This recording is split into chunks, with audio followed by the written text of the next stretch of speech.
the new fear shaking the West. The war was supposed to stop Iran, but now comes the truly worrying warning. Is it possible that Iran is secretly advancing nuclear weapons, and maybe even at a faster pace than before the United States and Israel launched the first military attacks against the Islamic Republic? We will bring you the whole truth, and today we will also bring you the full explanation. Why is Oman, which is trying to advance the negotiations, receiving such a sharp American threat? Against the backdrop of the diplomatic contacts, the IDF continues to operate inside Lebanon at full force. And overnight, while the IDF continues fighting the Hezbollah terrorist organization, Hezbollah fired towards a UNIFIL post. One United Nations staff member was killed and 2 were wounded. The IDF announced that during the night, mortar and other launches by Hezbollah were identified towards a UNIFIL post in southern Lebanon. This is as a result of this strike. 1 United Nations staff member was killed and 2 others were wounded. I'm Yair Pinto. With me is Shoshani. We are here on Boots on the Ground.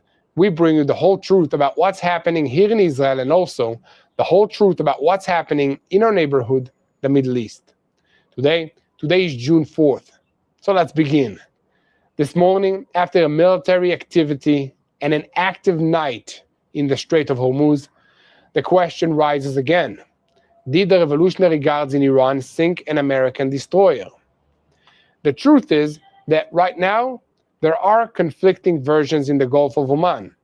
Iran claims it hit an American ship, and the United States denies it and says that the Iranians are lying.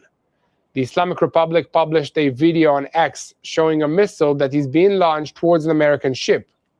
Iran claims that it attacked a military vessel that served the United States Navy as a command and control ship in the waters of the Gulf of Oman. United States Central Command published an official statement completely denying the reports from Tehran. The claim, Iran is now claiming that it hit a United States Navy destroyer in the Gulf of Oman. And the truth is that Iran is lying, according to the United States. United States military assets at the sea continue to fly, continue to sail, and continue to operate safely and without any disruption. And right now, it seems that Mojtaba Khamenei continues to run Iran from a deep, remote, and isolated bunker in a highly secret hiding place. And in the last day, he issues a special letter that was read in his home, in his name, because of some reason that he still does not allow himself to be seen in public. Well, he's afraid, for good reason. But in the letter, he claimed that after the enemy was defeated on the battlefield, it is now trying to sow division and despair amongst the Iranian public, and Khamenei, who has not been seen or heard in his own voice since the war broke out on February 28, claimed in his message that Iran stunned the world and achieved a final victory against the West. He made clear that Tehran will demand compensation for the damages of the war and for the blood of the martyrs, and hinted at a new stage regarding the naval blockade in the Strait of Hormuz. At this stage, the Iranian panic is forced to make do with his pictures being carried in demonstrations and with written messages read in his name on state television, while he runs the country from behind the scenes, inside a bunker, underneath a bunker, somewhere inside Iran. But inside Iran, Tehran is discovering that time is working against it. The economic campaign is beginning to exact a heavy price from the regime. The Iranian rial, the currency, is approaching a new low. Actual inflation is much higher than the forecasts, and oil exports are being choked under the American naval blockade. Alongside the boasting and the threats from Tehran, the damage to infrastructure, the naval blockade, and the frozen funds, they allow Trump to conduct the negotiations from a more patient and stronger position. And on the negotiation front, the President of the United States is paying the Iranians back in their own coin and applying additional pressure to break the resistance at the negotiating table. But alongside the advantages, there are also quite a few dangers, especially the fact that around the corner, there's always the possibility of a dangerous escalation that could reignite the fire of war.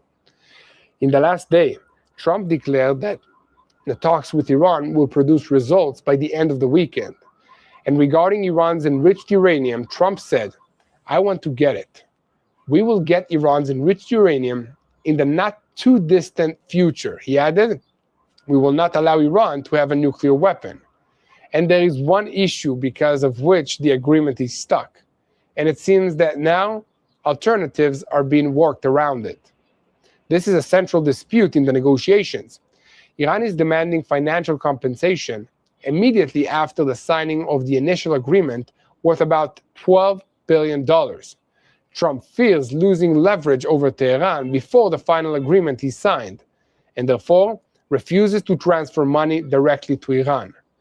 The administration in Washington is examining several creative options to break the deadlock. And at the same time, as the negotiations, the Gulf states are investing enormous capital in routes that bypass the Strait of Hormuz. So the question is the Iranian blockade on Hormuz cracking? The United States is wearing down one of Iran's central cards. Despite the threats from Tehran and the escalation in the Gulf, dozens of oil and gas tankers continue to cross the strait, and earlier today, a change in American policy in the area of the Strait of Hormuz was reported.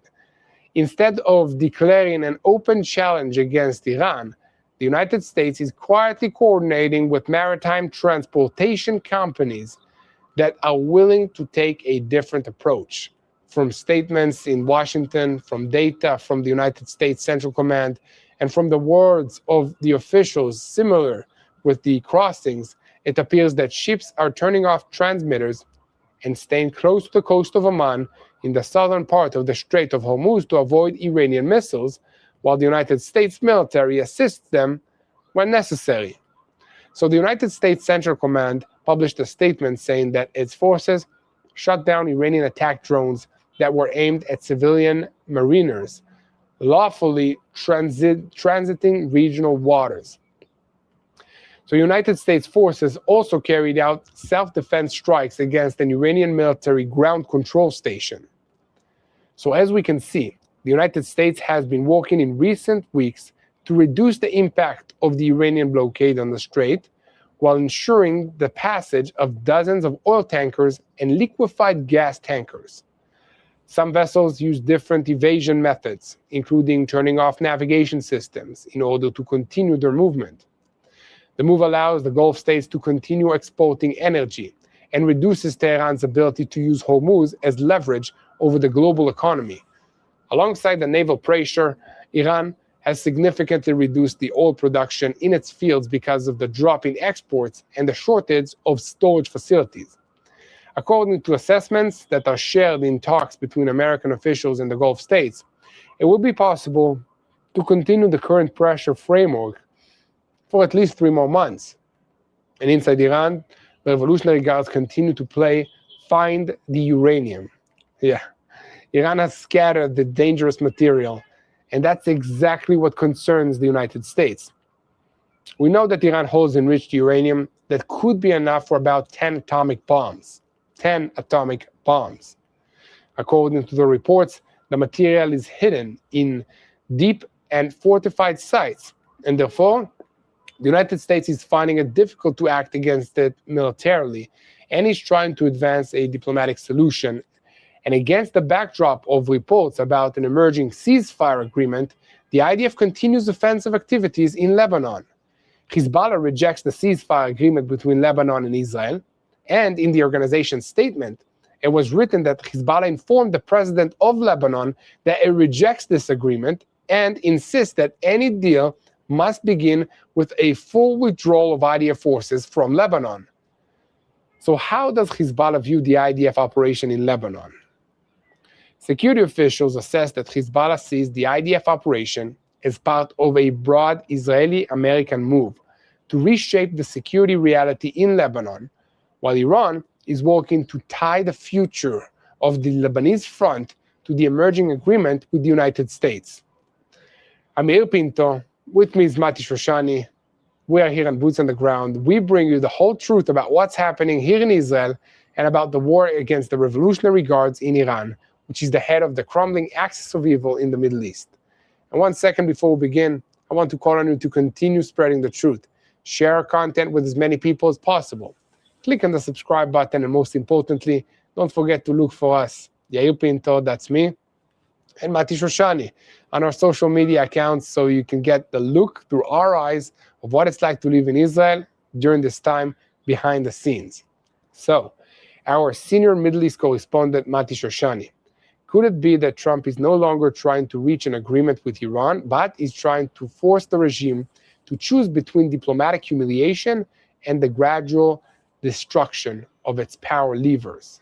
I think we need to be honest for a second about what's actually going to happen at the end of this war, because there are a lot of complicated and possibly contradicting processes that are taking place at the same time. And let me talk about one first, the agreement. The US says they want to first have an agreement with Iran, that the goal is an agreement, and if the agreement fails, then we go to some kind of conflict again with Iran.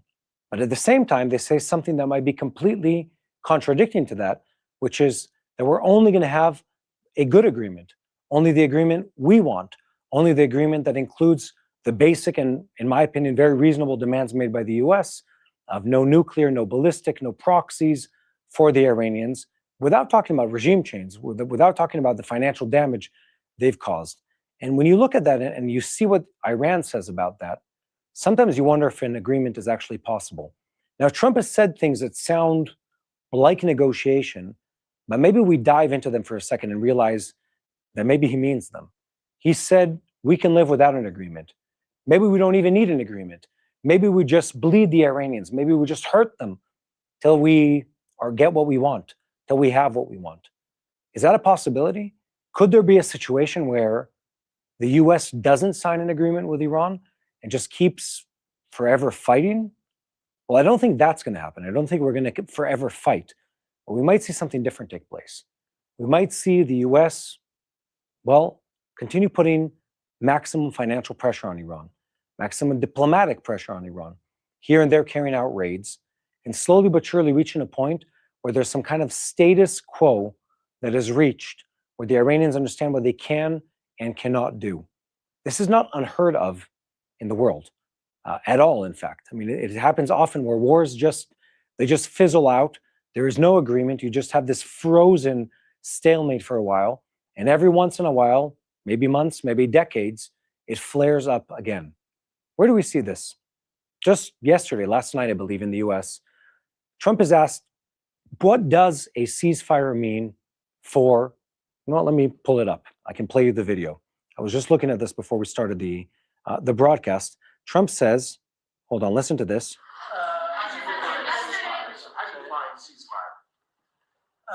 Pretty much the way it is, it's a different part of the world. You know, I'd say in that part of the world, ceasefire is when you're shooting in a more moderate manner. Okay, you heard it from President Trump himself. He says a ceasefire in this part of the world is sometimes when you're just shooting in a lesser or more moderate manner. I just posted that to my Instagram story just a couple minutes ago, because I think people need to understand that the terminology that we're using here is very, very important. And I need to say this. Look, Israel has had ceasefire agreements with Lebanon in the past where we've had wars with Hezbollah. We never really signed a ceasefire. We've left Lebanon without an agreement. We've left Gaza without an agreement. Wars have ended without agreements, and you sort of just freeze the situation and have this gentleman or not gentleman's agreement, depends on who you're actually talking about, to continue with the quiet that you currently have. That might be the place we're at right now for possibly an extended time. And I'd say this from a different perspective. If I had to ask anyone that's been following Middle East news and geopolitics for the last couple of months, and I said, like, look, here's what the US is stating. The US is saying our agreement it'll have no more nuclear enriched material. It'll have no more ballistic missile manufacturing. It'll have no more proxy being fed, trained, equipped, prodded to carry out attacks on our behalf. And you're going to enter into some kind of economic agreement with us. And Iran, on the other hand, says, we're keeping our nuclear. We're going to continue manufacturing ballistic missiles. Proxies are our inherent right and try to stop us. Where's the middle ground between those two stances? There is no middle ground. You don't have a half nuclear bomb. You don't have half a proxy, and you don't have half of a ballistic missile program. You might have half of a, well, I'm not going to go into dark jokes. I'll just stop there. Anyway, but aside from dark jokes on this topic, you don't have half of these kind of things. And that really leaves you with this situation, which is a tenuous situation that remains, where the US sort of sets in fire the terms. Iran responds in their version of fire, and they set their response. And there's this understanding of like, I can go here, you can go there kind of thing. And that's where we stand. There doesn't have to be an agreement. I wish there was. I wish there was a strong agreement. But when you ask me today, I don't know what's going to happen in 2-3 months. You ask me today, or you ask anyone who's been following this today, look, are the Iranians willing to have a supervision mechanism of their nuclear program? No. What they've done in the past and what they're saying right now is, no, we want to have our nuclear, maybe we'll give it to our neighbor next door, Ahmed, he'll keep it for us, and if we need it, he'll give it back to us, but you can't have it. I don't know, I'm not comfortable with that kind of agreement, and that's really the reality we're in right now of this tenuous, ongoing situation that doesn't necessarily resolve itself. And I'd say still in this situation, agreements are not the only option. Ceasefires are not the only option. The option of warfare, the option of fire is valid, is existent, and it might be completely surprising in its nature. It might not be the Iranians who decide to continue the war. It might be the US that decides to say, look, they're just carrying on. They're trying to build up once again. They're trying to mine the Strait of Hormuz. It's bombing time. It's mission time. It's time to press the red buttons, send the 50,000 troops we have, land troops, ground troops, have in the Middle East, send them to do their business and our bidding in the, on the coastal areas of Iran, clear out some of the missiles, clear out the mines, clear out some of their oil islands and destroy their infrastructure. Whatever the mission task is going to be, that option does exist. There's another option, that Iran starts uncovering the enriched nuclear material, and Israel looks at this and says, look, Trump, if you're not doing this, we're going to get them. We can't allow them to hide away the nuclear enriched material again. Bang, bombing mission next night. So you really don't know what could happen here. What we do know is that the situation is still tense, but the fact that it's tense doesn't mean it's over. It might extend itself out over an extended period of time. That's not optimal. It's not what we wanted, but it is a possibility. And Mati, if Iran really believes that the only way to survive is to reach nuclear capabilities, does any agreement that does not disarm the Revolutionary Guard's decision-making mechanism only delay the next bomb, but not stop it? Look, I want to play devil's advocate here for a second. Let's get into Iran's hat. Let's put on their turban, put on the dress. Let's think from IRGC perspective right now. If you're a dictatorship in the Middle East and you work against the US, who's your enemy, and you want to keep doing the bad deeds that you do, creating proxies, fighting wars, harming the innocent, one of your best insurances, one of your best guarantees of remaining in power is going for a nuclear bomb. I know this sounds bizarre to Western ears. Why would you need a bomb if you want to remain in power? Well, you want an example? I'll give you two. North Korea. How is Kim Jong-un still in power? Ask yourself that question. Have they done anything substantial financially or on a military level to prevent his decapitation, his removal from power? No, what they have is they have the threat of nuclear ability. Yes, there's a military threat against Southern Korea, etc., but the main thing here is the nuclear.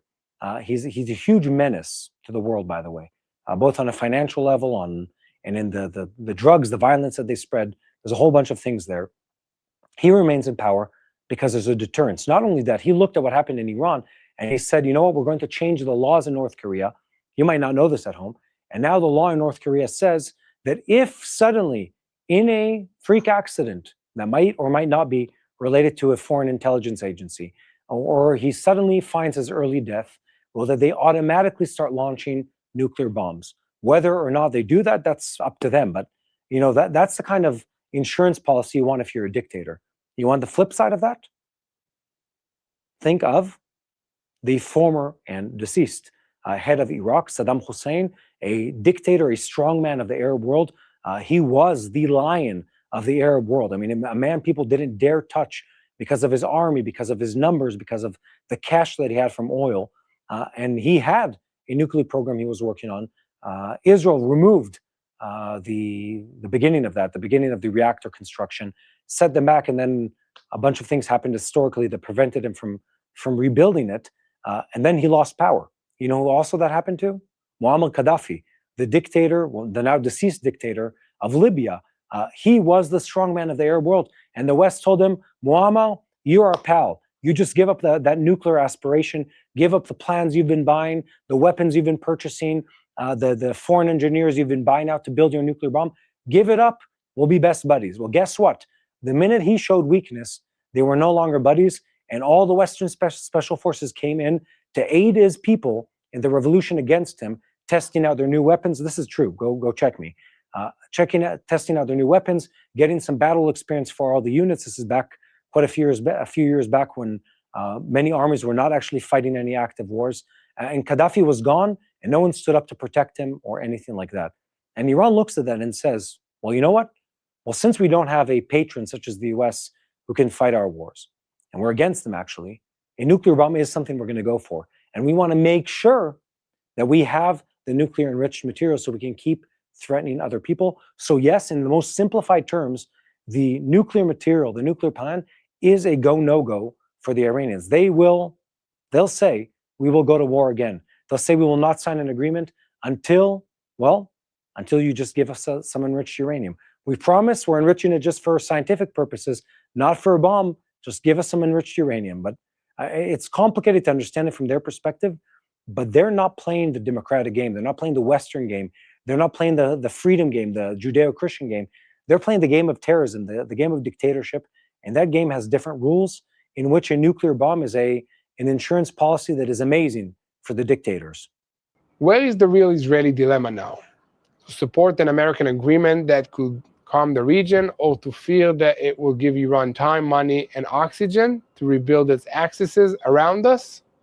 Is that the dilemma? Okay, this is interesting. The US and Israel don't exactly always align on their interests. If you ask yourself the question of who needs an agreement more, the US or Israel, you'd be surprised by the answer. Israel wants an agreement, but we only want a kind of agreement that would be good for us. If it's another weak agreement, such as happened in several different governments in the US, several different pacts, several different treaties with Iran, if it's another weak agreement, we're not going to be happy with it. It doesn't really help us.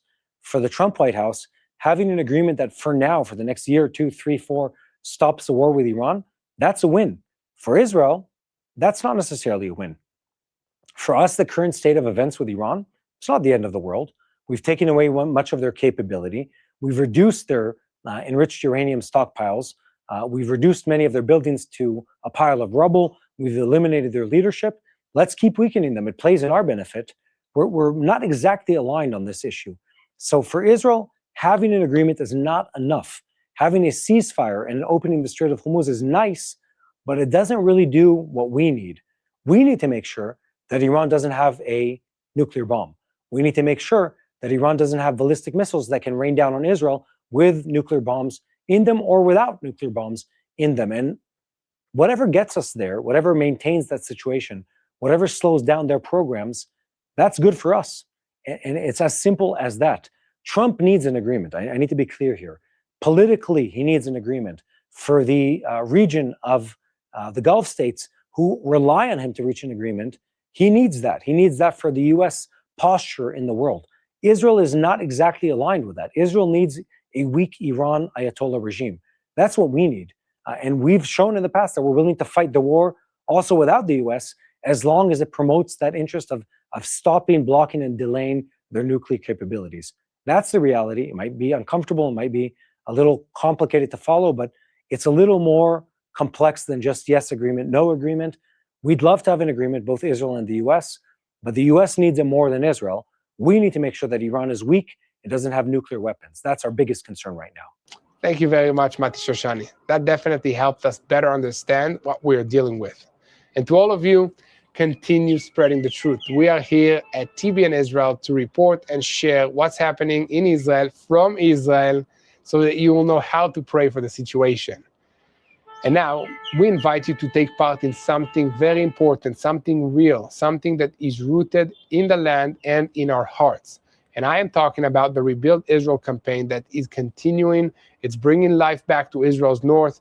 And basically now, when Hezbollah, the terrorist organization, is launching more and more attacks against the northern communities of Israel, we need to stand together with the people of Israel and show the world, and especially the terrorist organizations, that we are not afraid, that this is our land, and we're going to invest in rebuild it. So our project is to plant an apple orchard in Israel's northern communities, in specific communities that were attacked by Hezbollah rockets. This apple orchard is more than just agriculture. It creates jobs for the local Israeli families. It helps communities return and rebuild, and it sends a clear message to the people of Israel: you are not alone. So when you donate, you're not just giving, you're actually rebuilding. Your support puts trees in the ground, it restores livelihoods, and also it transforms land that is scarred by war into a land that grows again. This is how renewal takes root. This is how Israel rebuilds after war. So join us in restoring the north and strengthening the future of the land of Israel. Go now to tbn.org/rebuildisrael or call 800-804-7895. Again, that's tbn.org/rebuildisrael. Or you can call also and 800-804-7895. So help us rebuild the land of Israel and show all these terrorists that we're not going anywhere. We're here to stay because God gave this land to us. Now let's get back to the news. Mojtaba Khamenei once again did not appear before the Iranian people. Instead of a live speech, instead of a new image, instead of a clear voice from the man that is now running Iran, a letter was read in his name at an official ceremony. And in that letter, he sent a sharp message to his own citizens. Any frustration, any despair, any pessimism is assistance to the enemy. The question is this: why does a leader who declares a final victory over the West needs to warn his own public against despair? What do you think about that? Let me know in the comments. Because that is starting point for understanding this morning. Khamenei, who has not been seen or heard in his own voice since the war began on February 28, continues to run Iran from hiding. Iranian media read statements in his name. His pictures are carried in the streets. In official ceremonies, they speak about him as if he's everywhere, but in reality, he's not appearing before the public. In his latest letter, he claimed that the enemy was defeated on the battlefield, and now he's trying to create internal divisions inside Iran. He said that Iran astonished the world, spoke about victory over the West, and also made clear that Tehran will demand compensation for the damages of the war and for the blood of the martyrs. But inside that same message, there was a more important hint: a new phase around the naval blockade in the Strait of Hormuz. This is where the statement from Tehran connects to what is actually happening at sea, in the air, and inside the negotiation rooms. Iran talks about victory, but its economy is eroding quickly. The Iranian rial is approaching a new low of around 2 million rials to the dollar. Since the beginning of the campaign, it has lost about a quarter of its value. The Iranian central bank issues they're already speaking about projected inflation of more than 50%. Economists inside Iran warn that the real number, is even higher than that. And at one point, the inflation already reached around 60 to 70%. So in simple terms, the regime is threatening outwardly, but inside Iran, prices are rising, incomes are shrinking, the public pressure is approaching a sensitive point.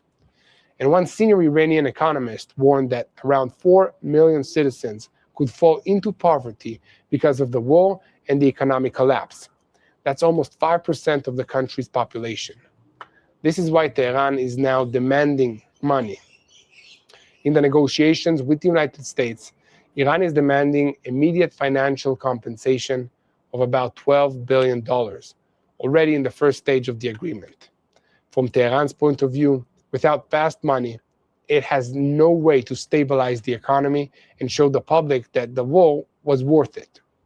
Washington refuses to transfer money directly to the regime, and Trump does not want to look like someone paying Iran while it continues to threaten the Gulf, operate proxies, and hold a stockpile of enriched uranium.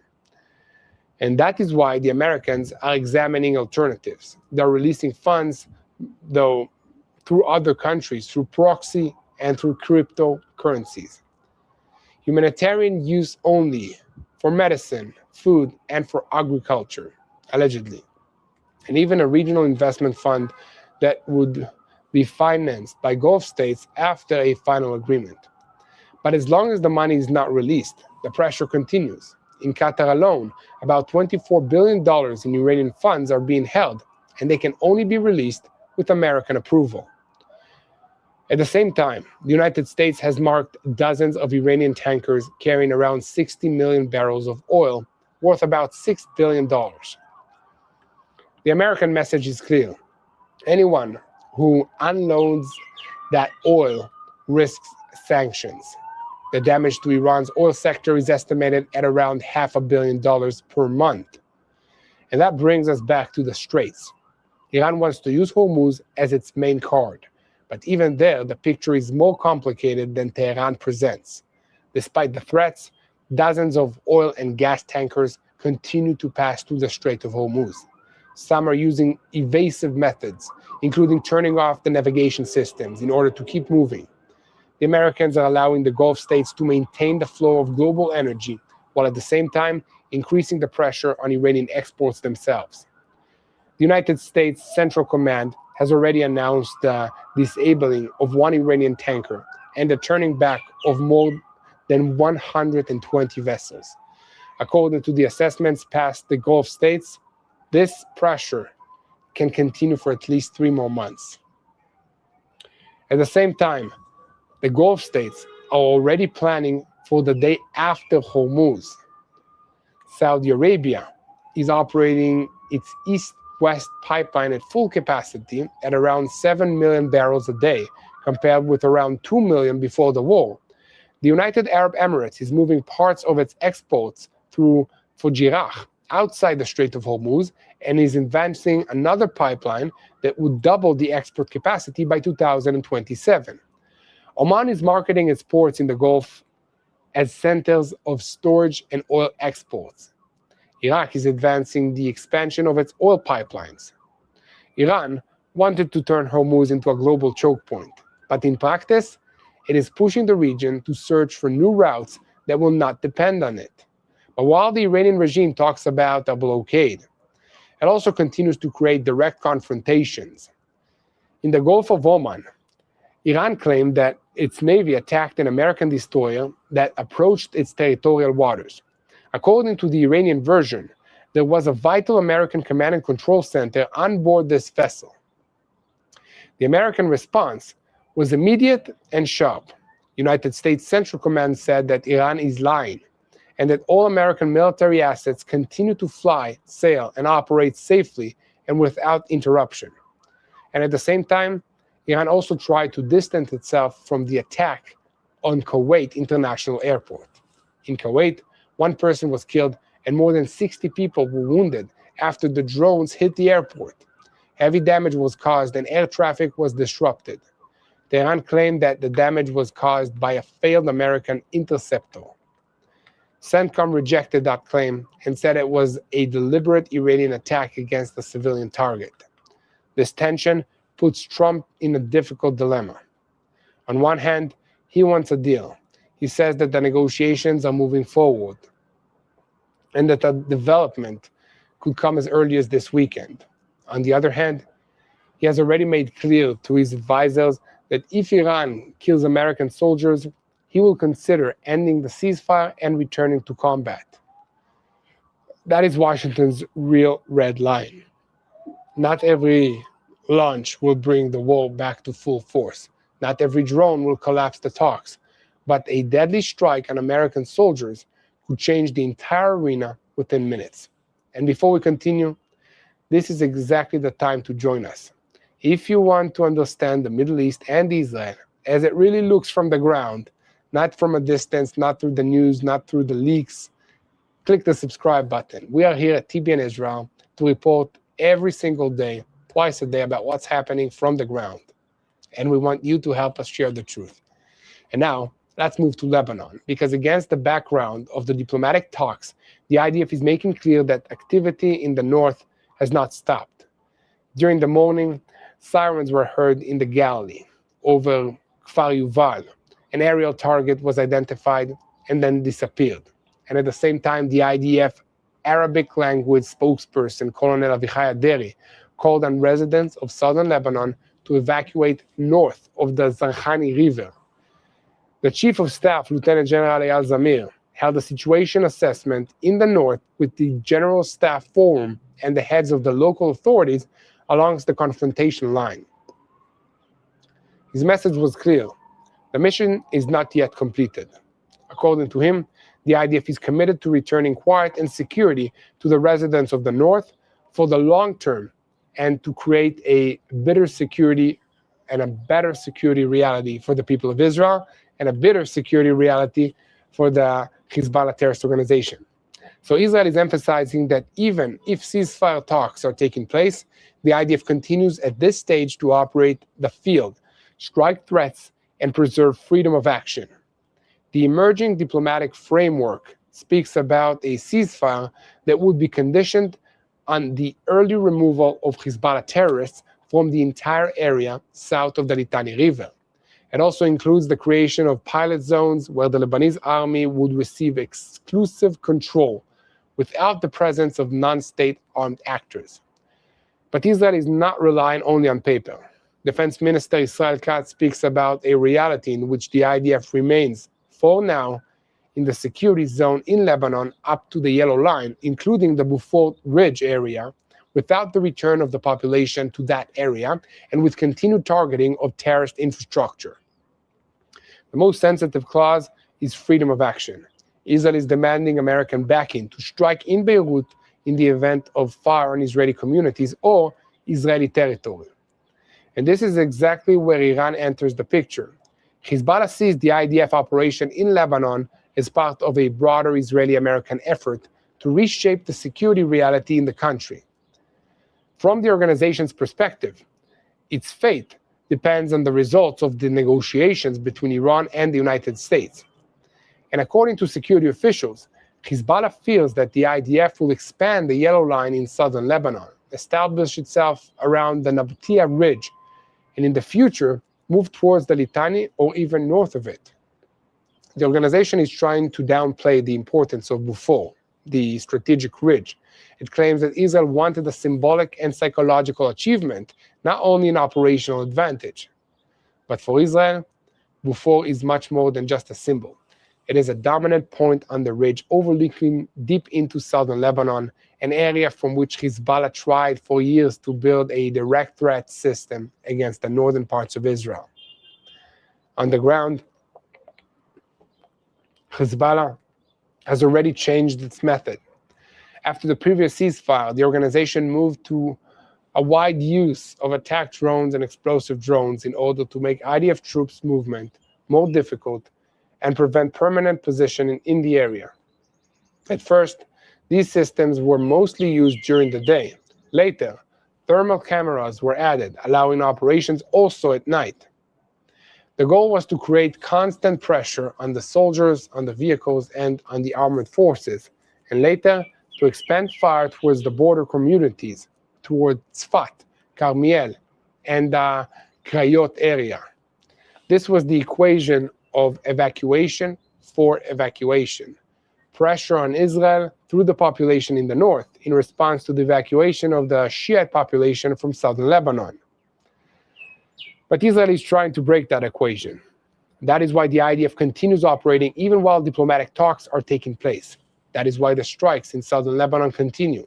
That is why Israel insists that Hezbollah cannot remain armed south of the Litani and simply wait for the next round. At the same time, another serious incident in southern Lebanon sharpens the danger.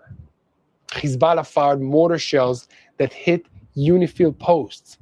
One United Nations member was killed and 2 others were wounded. The IDF emphasized that an examination of the launch trajectory clearly shows the fire was carried out by the terrorist organization.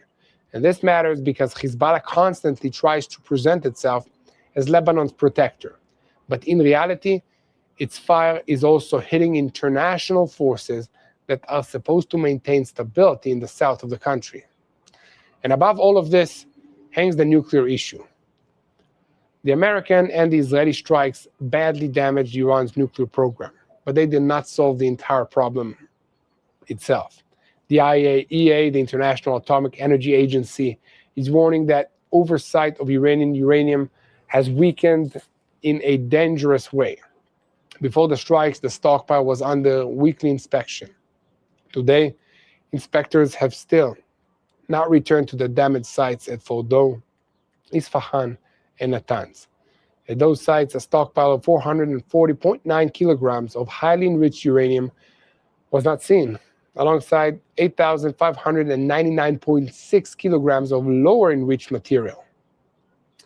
The critical sentence in the report is that the agency cannot draw a conclusion regarding this material.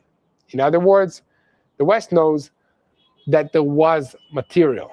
It knows there were strikes. It knows oversight, that it was damaged, but it does not know with full certainty where all of the material is now located. At a tunnel complex in Isfahan, for example, the uranium enriched to a level of 20 and up to 60% was stored in a tunnel. Satellite images showed movement around the entrances of this complex, and the concern is that part of the stockpile was moved or dispersed into deep and fortified sites. That's why Trump is insisting on the uranium. He wants to remove the material from Iran altogether, or to turn it inside Iran into unusable material under international supervision.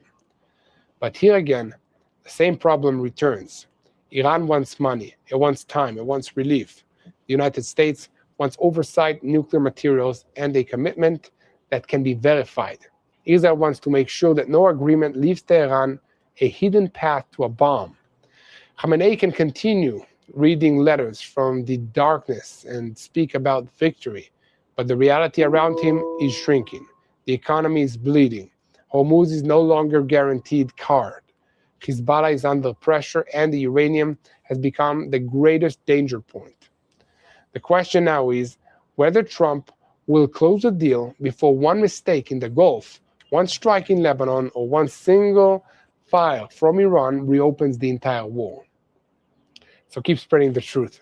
Follow us, and most importantly, hit the subscribe button so that you never miss another update of Boots on the Ground. I'm Yair Pinto. With me always is Mati Shoshani and our entire team of technicians, editors, researchers, and writers. If you thought it was just me making all this up, no, we have a full team behind us. I just want to hand it over to them, say really thank you for all the hard work. And when you're praying, please keep them in your prayers, keep their families in your prayers, and keep the people of Israel in your prayers, because we're under attack constantly by the enemy, but we know that God has our backs. And I always prefer to have God on my back and face the world rather than face God with the whole world in my back, if you get my understanding. God is stronger than everything. So keep praying for the peace of Jerusalem. Pray for wisdom to our leaders. Pray for the children of the northern communities. Pray for the IDF soldiers. And keep praying for the peace of Jerusalem. We'll see you again tomorrow. Hello, this is Mati here in Jerusalem with TBN Israel. This is Yair Pinto from TBN Israel here in Jerusalem. TBN Israel is keeping viewers informed with Israel-focused news, culture, and what God is doing in this land. Support TBN Israel today online at tbn.org/Israel. Thank you.